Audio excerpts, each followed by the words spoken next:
Belinda Bencic drops brutal comment about Aryna Sabalenka-Nick Kyrgios match.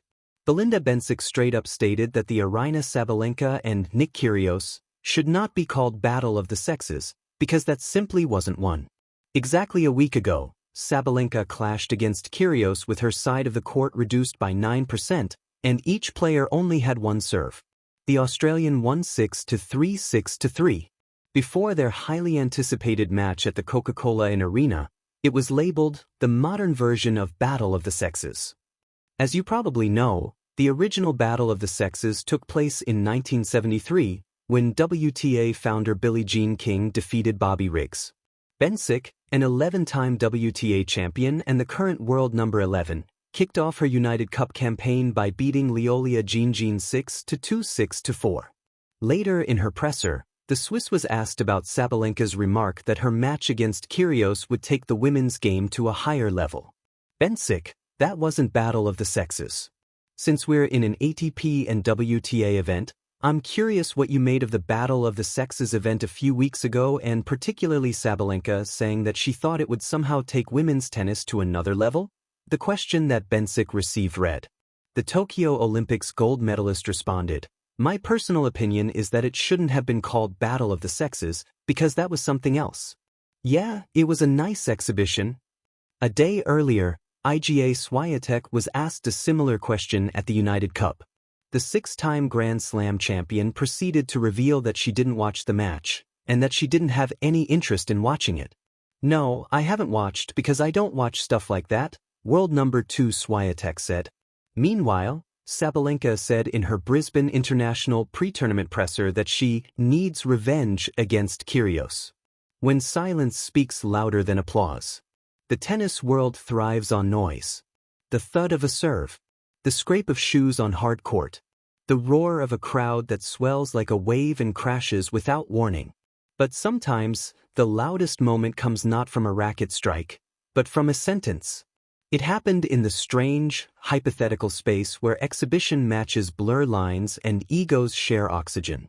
Aryna Sabalenka and Nick Kyrgios, two forces of raw power, charisma, and chaos, had just finished a match that felt less like tennis and more like theater. It was explosive, unpredictable, and unapologetically loud. Everyone expected reactions. Social media fed on it. Commentators dissected it. Fans argued over who won, even when the score barely mattered. Then came Belinda Bencic. No theatrics. No shouting. No emojis exploding across the screen. Just a comment. And it landed like a clean winner down the line. The match that wasn't just a match. Sabalenka versus Kyrgios was never going to be subtle. On one side stood Aryna Sabalenka, power personified. Every shot looked like it was struck with intent, as if the ball had personally offended her. She played with fire, emotion flashing across her face, feeding off momentum like fuel. On the other side was Nick Kyrgios, the ultimate disruptor.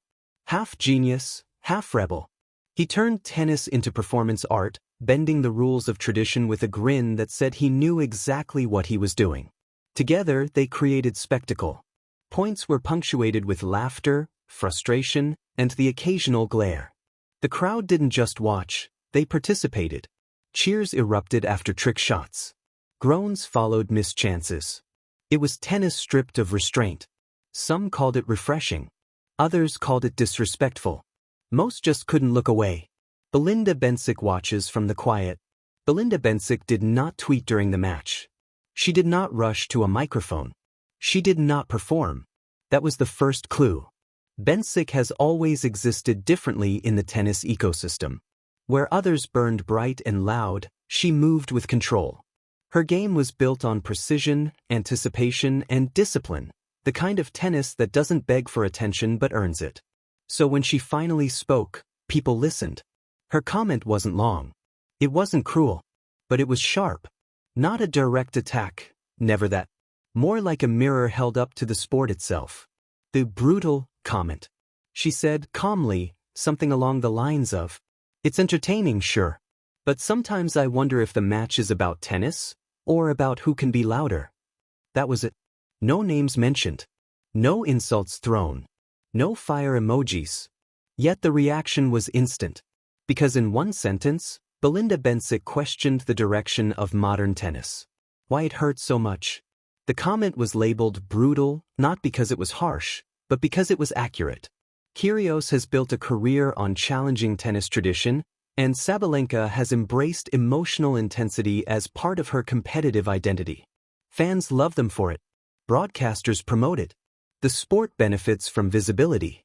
But Bencic's words whispered an uncomfortable truth. At what point does performance overshadow purpose? Tennis, at its core, is a sport of solitude. One player, one opponent, no teammates to hide behind, no timeouts to reset the mind. Every emotion is exposed. Bencic wasn't condemning joy or personality. She was defending something quieter: focus, respect, the invisible battle happening between points. Her comment wasn't aimed at Sabalenka or Kyrgios alone. It was aimed at all of us watching. Sabalenka, Kyrgios, and two philosophies. Aryna Sabalenka plays like a storm. Emotion fuels her.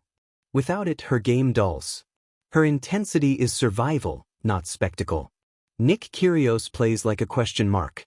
He tests boundaries because that's where he feels alive. Chaos is his comfort zone. Belinda Bencic plays like a chess master. Every move considered, every emotion controlled, not suppressed but managed. None of these approaches are wrong. But they cannot coexist without tension. Bencic's comment didn't demand change. It demanded reflection. The aftershock. Fans split into camps. Some accused Bencic of being boring, of misunderstanding modern entertainment. Others praised her honesty, calling it a reminder of what tennis used to be, and still could be. Sabalenka didn't respond directly. She didn't need to. Her racket speaks loud enough. Kyrgios, predictably, laughed it off. Or maybe he didn't. With him, it's always hard to tell. But something lingered. Because when the noise faded, Bencic's sentence remained. The quiet power of saying less. In a sport increasingly shaped by clips, controversy, and